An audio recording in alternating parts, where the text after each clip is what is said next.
My name is Drake Ruth. I'm a senior and a captain on the soccer team. I play center back.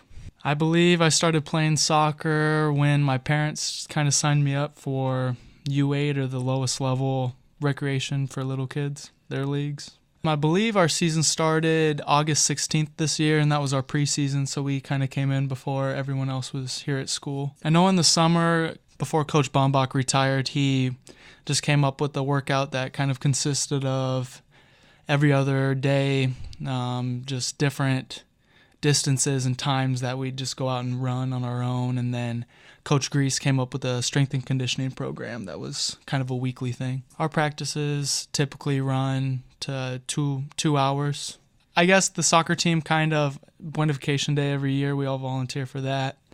Another thing that a lot of us are involved in the spring, we actually ref or coach youth leagues. So the littler kids over at the middle school and high school, they play on Tuesday nights or weeknights. Right now, I kind of just set up my schedule. That kind of, being a senior, I had the flexibility to just kind of set up my schedule on the lighter side during soccer seasons. That's kind of just how I maintain a balance. But I guess when I'm not in practice, I'm either in the library or the CAE working on homework. Or as a team, we don't, but I typically just, whenever I kind of feeling lazy, I'll just go work out on my own in the weight room later at night. It just kind of wears on your body a little bit.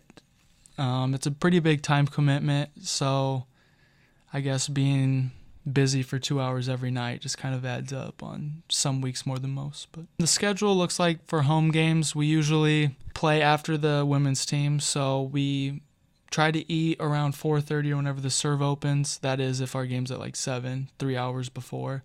And that goes for away games also. We try to eat 4 to 3 hours before. Then we'll either, if you need to get treatment in the athletic training room, go in about an hour and a half before our game time, I'd say. And then that gives us 30 minutes to kind of get treatments done. Then typically we're down at the field an hour before, starting our warm-up and kind of watching the women's team wrap up. And that's kind of the same routine for away games. It's nice to catch up on sleep when it's possible, but with soccer going into the night, I guess whenever I can work on homework, I do that. I know a lot of us like to play FIFA on the Xbox or PlayStations just to kind of waste time. So I guess that's my hobbies away from soccer and school. The biggest motivator for me is I hate to lose more than I like to win. So recently we've kind of gone through a stretch of some rough games where we've lost, and just the chance that we'll win the next one is just kind of what keeps me going. My favorite part about being on the team is just the group of guys. I enjoy being around them a lot. We have a lot of nice guys, and just kind of the time we spend together.